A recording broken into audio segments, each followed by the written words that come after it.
Boas a todos! No vídeo de hoxe falaremos da novela Escorpio de Ricardo Carballo Calero e máis dun tema de exposición oral que será o tema dos tacóns, a historia dos tacóns. Pois ben, comecemos coa novela. Nesta faremos unha pequena sinapse, faremos tamén unha análise narratolóxica dos capítulos marcados e faremos unha crítica literaria. A novela Escorpio está protagonizada por Rafael, que coñecido entre os seus amigos da universidade como Escorpio.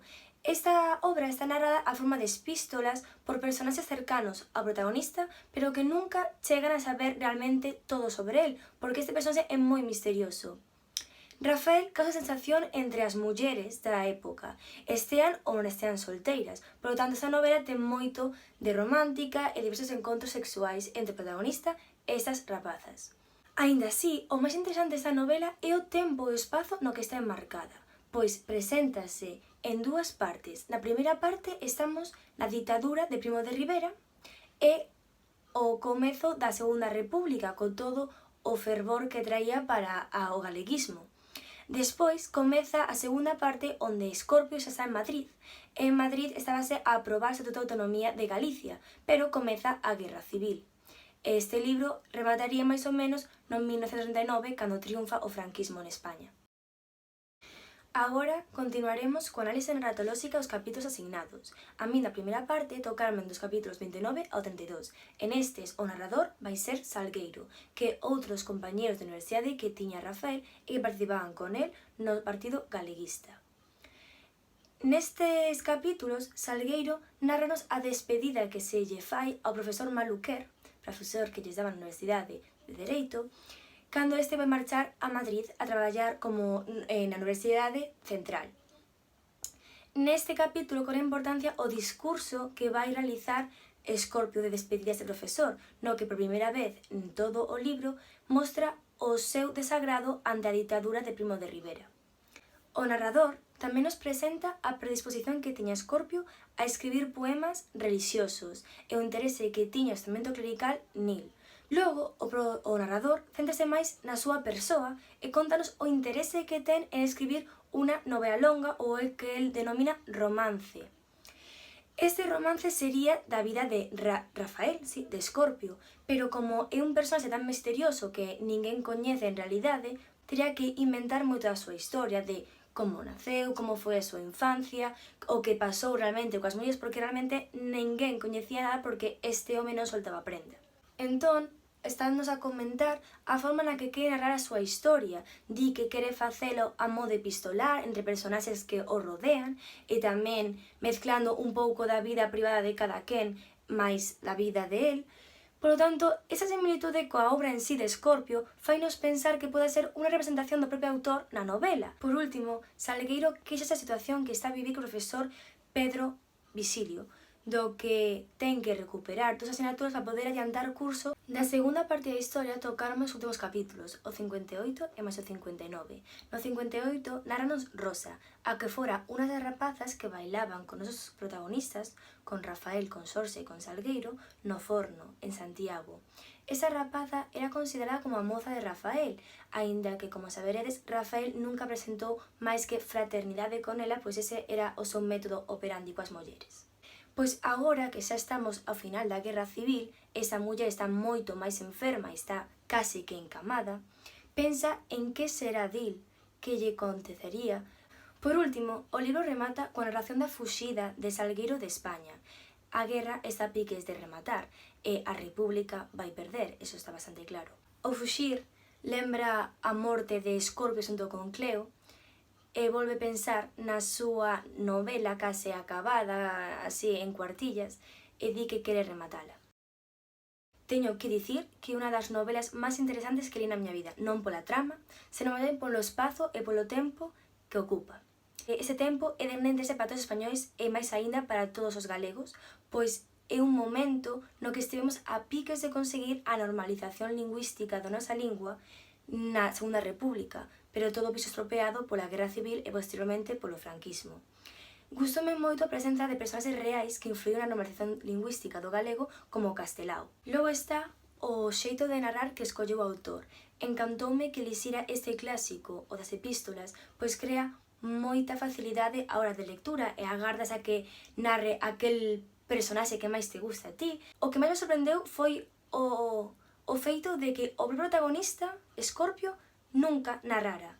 É moi intrigante porque fai que este personaxe sexa todo un misterio. Os personaxes desta obra están moi ben descritos e combinan a súa propia historia, a súa propia persoa, coa de Scorpio.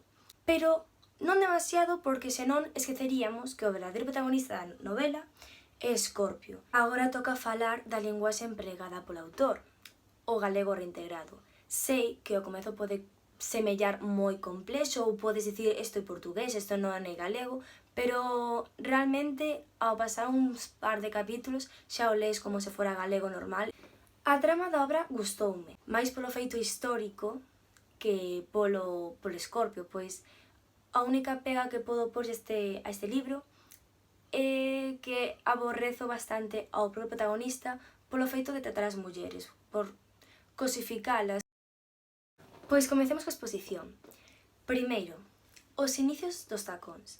Hai que dicir que os inicios do emprego dos tacóns teñen máis un efecto práctico. O emprego dos tacóns remóntase á época dos exipcios. Era empregado en traballos e polos homes.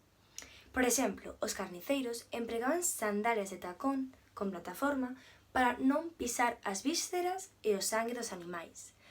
No teatro grego empregábanse tacos de diferentes altitudes para que o público puidese diferenciar o estatus social de cada personaxe. O empoderamento dos tacóns non chegaría á Idade Media, cando os reis comezaron a empregalos. Como ben saberedes, os reis eran considerados algo así como deuses nestas épocas, polo tanto, todo o que fixeran os reis era copiado polo pobo, pero ese capricho non era nada barato. Os reis do momento empregaban tacos para lucir o seu poder, polo tanto, os tacóns deixaron de ter un uso exclusivamente de traballo para ter un uso máis estético. Os tacóns que se popularizaron no século XV en Europa foron os chapines, os que constaban dunha sola de madeira e que canto máis altos foran, mellor, pois estabas máis preto de Deus. Polo tanto, esos tacóns chegaron a ter unhas alturas tan desorbitadas que a realeza tiñase que valer dos seus criados para non caer ao chan, ou valerse de diferentes bastóns con pedras e xoias para non cair. Ainda así, os tacóns non serían empregados por mulleres ata que chegou Catalina de Medici, a que encargou para a súa boda uns tacóns por ser moi baixiña, xa que aínda tiña 14 anos e non tiña toda a súa altitude. Este feito causou furor na época e todas as mulleres comezaron a porse tamén tacóns. Cabe destacar ao personaxe de Luís XIV, o Rei Sol, o cal era un monarca de Francia e que vivía en Versalles. Este monarca era moi baixiño, apenas chegaba ao 1,60 m, polo que empregaba tacos para lucir máis alto. Ademais, Luís XIV tiña diversos requisitos para levar uns tacóns. Por exemplo, todas as solas dos seus zapatos tiñan que ser vermellas, o que podería ser un guiño do diseñador Christian Louboutin a día de hoxe. Ademais, os seus zapatos estaban moi adornados con pedras, xoias, metais. Despois deste empoderamento dos tacóns, chegou a Revolución Francesa, da man de Ilustración, o que supuso cambios nas vestimentas. Para comezar, elimináronse por completo os tacóns, e o emprego de tacóns en homes quedaría erradicado polo resto da historia. En cambio, nas mulleres voltaría. A Ilustración buscaba a comodidade e evitar signos de tanto poderío como podían ser os tacóns. Os fabricantes de tacóns despois da Revolución adicáronse exclusivamente ás mulleres e grazas á industrialización os costos destes zapatos baixaron moitísimo, polo tanto, case todas as mulleres tiñan un par. Nos séculos XX e XXI, despois da chegada da publicidade, do cine e das campañas, a xente quedou impresionada por diversos modelos destes tacos, que serían os tacóns icónicos destas épocas.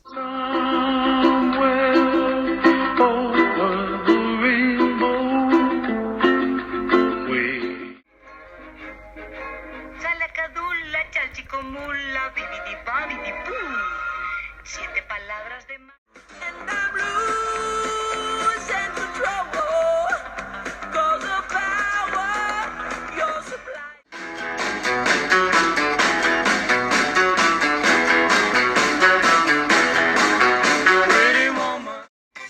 Rich girl.